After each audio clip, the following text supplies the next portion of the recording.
নমস্কার বন্ধুরা, good evening. তোমরা সবাই খুব ভালো আছো নিশ্চয়ই? আমরা খুব ভালো আছি। আজকে হঠাৎ ক্যামেরার সামনে আমি চলে এলাম, ভালো লাগছিল না। তো বসে বসে ভাবছিলাম, অনেকক্ষণ ধরে অনেক কিছু ভাবলাম, বাইরে একটু ঘুরলাম। তো এখন বাজে কিন্তু সন্ধে প্রায় 4টা। তো কয়েকদিন ধরে ঘোরার খুব প্ল্যান হচ্ছে, বড়দিন ক্রিসমাস ডে কিংবা বড়দিন চলে গেল, তারপরে আমাদের একটা বাইরে যাওয়ার প্ল্যান ছিল, তো সেটাও হলো না। তো আজকে মিস্টার হঠাৎ করে ফোন করছে যে একখানে নিয়ে যাবে। স্বাভাবিকই যে ও নিয়ে যাবে, কিন্তু হচ্ছে না, সেই যাওয়ার প্ল্যানগুলো কোনোভাবেই সাকসেস হচ্ছে না। তো আজকে আমাকে হঠাৎ করে ফোন করে বলল যে তুমি রেডি হও, আজকে এখানে যাব। তো কখন যাব জিজ্ঞাসা করতে বললো যে রাত্রের দিকে আমরা যাব। তো তো অলরেডি এখন ও ডিউটি থেকে চলে এসছে। তো দেখি, রেডি হয়ে নিই। রেডি হয়ে তারপর কোথায় নিয়ে যাচ্ছে এখনো আমাকে পুরোপুরি বলেনি কোথায় নিয়ে যাবে। তো আমি অনেকবার জিজ্ঞাসা করলাম যে কোথায় নিয়ে যাবে, এটা নাকি সারপ্রাইজ, সেজন্য কিছু বললো না। তো যাক, আমি নিজেও রেডি হই, মেয়েকেও রেডি করাই, তারপরে আবার দেখা হবে কোথায় নিয়ে যাচ্ছে। আর তোমরাও দেখতে থাকো কোথায় আমাকে নিয়ে যাচ্ছে আজকে ঘুরতে। তো ঘোরার কথা বললে স্বাভাবিক সবাই তো আনন্দিত হয়, আমিও আজকে খুব আনন্দে আছি। দেখি কি হয়। দেখা দেখা হবে আবার রেডি হওয়ার পরে।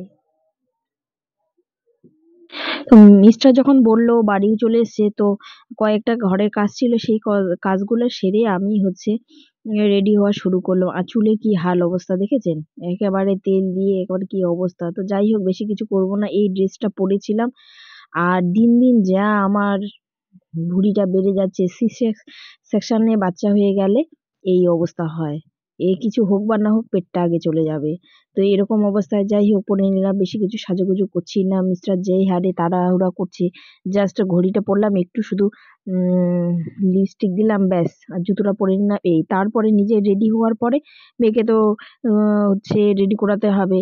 আর মেয়ে আজকে প্রায় 3টার দিকে ঘুমিয়েছি, 3টে থেকে 5টা পর্যন্ত ঘুমিয়েছে। এবার মেয়ে ওঠা না পর্যন্ত রেডিও হতে পারছিলাম না। এবার মেয়ে কোনো রকম বিছানা থেকে উঠলো, দেখেন বিছানার অবস্থা কি। ওকে ঘুম থেকে তুলেই মুখ ধুইয়ে কটা খাইয়ে রেডি করানো শুরু হয়ে গেছে। তো ফটাফট ওকে রেডি করে দিচ্ছিলাম। আবার আর মুডটা ভালো ছিল না, যেন দুজনে জোরাজুরি করছিলাম, একটু আনন্দ দেওয়ার চেষ্টা করছিলাম যাতে মুডটা চেঞ্জ হয়ে যায়। ও কিছুতেই যেতে চাচ্ছিল না, শুধু সাজতে চাচ্ছিল, তাছাড়া আর কোথাও যেতে চাচ্ছিল না। এই জন্য, আর সাজতে গেলে তো ওর লিপস্টিকটা মাস্ট, ও লিপস্টিক পরতে প্রচন্ড ভালোবাসে, লিপস্টিক না পরলে যেন সাজগোজ ওর অপূরণ হয়ে যায় না। অন্যদিকে ওর একটু টিভিটাকে অন করে দিয়েছিলাম। তো এবার ফাইনালি ও যাবে না, টিভি ছেড়ে যাবে না। এবার ফাইনালি ওকে তুলে নিলাম, চলে এসেছি। এবার আমরা কোথায় নিয়ে আসছে, এসে দেখছি মিস্টার আমাকে সার্কাস দেখাতে নিয়ে এসছে। কি করা যাবে, বলার আর কিছু ভাষা নেই।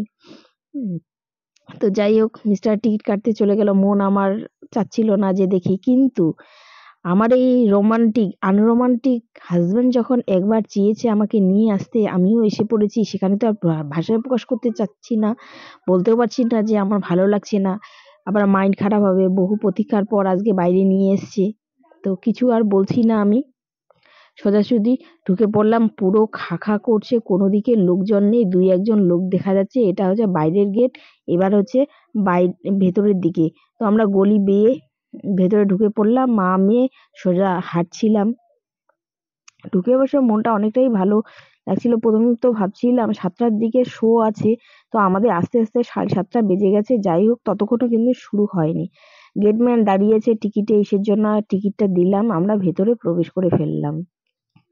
এবার এসে দেখছি, ওরে বাবা, কত বড় একটা আহ, জায়গা, এতটা জায়গা জুড়ে চেয়ার পেতে রেখেছে, কিন্তু লোক নেই, কয়েকজন মাত্র লোক।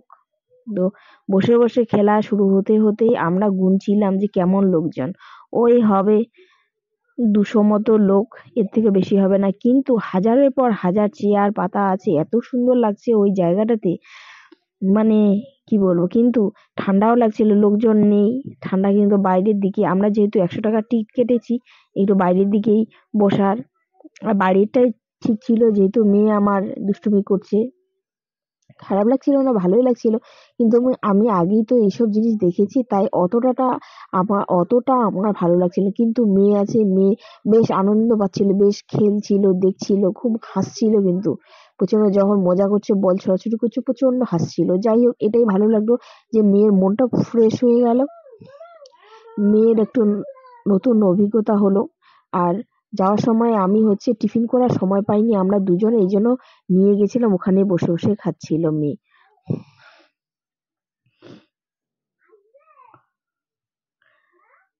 না, আমার মিস্টারের মতো কি তোমরা কেউ সার্কাস পাগল আছো যে সার্কাস হলেই দেখতে চলে যাও? এই যে আমার মিস্টার প্রচন্ড সার্কাস দেখতে ভালোবেসেছে, এতদিন পরে আমাকে নিয়ে গেল, তাও আবার সার্কাসে। ক্রিসমাস ডেতেও আমরা যেতে চেয়েছি, যাই হোক সেদিন আত্মীয় আসার দরুন হয়নি। তারপরে আমরা যেতে চেয়েছিলাম, সেখানে আমার শরীর খারাপ হয়ে গেছিল। তারপরে নেক্সট একটা প্ল্যান ছিল, দীঘা যাওয়ার প্ল্যান, সেটাও নষ্ট হয়ে গেছিল। সেই জন্য মিস্টারকে কোনোভাবেই আমি বাধা দিইনি, যে নিয়ে যেতে চাচ্ছে যখন চলেই যাই, কোনো রকম আর বাজে বায়না করব না, কিংবা কোনো কথা বলবো না, একেবারে চলে গেলাম সোজা। যাই হোক, বাইরে বেরোলে তো সবার একটু ভালো লাগে, যায় মনটাও ফ্রেশ হয়ে গেল, আমারও ভালো লাগলো ওকে আনন্দ দিতে পেরে। কিছু কিছু সময় আছে নিজের ভালো না লাগলেও পাশের মানুষটার জন্য কিছু বলা যায় না।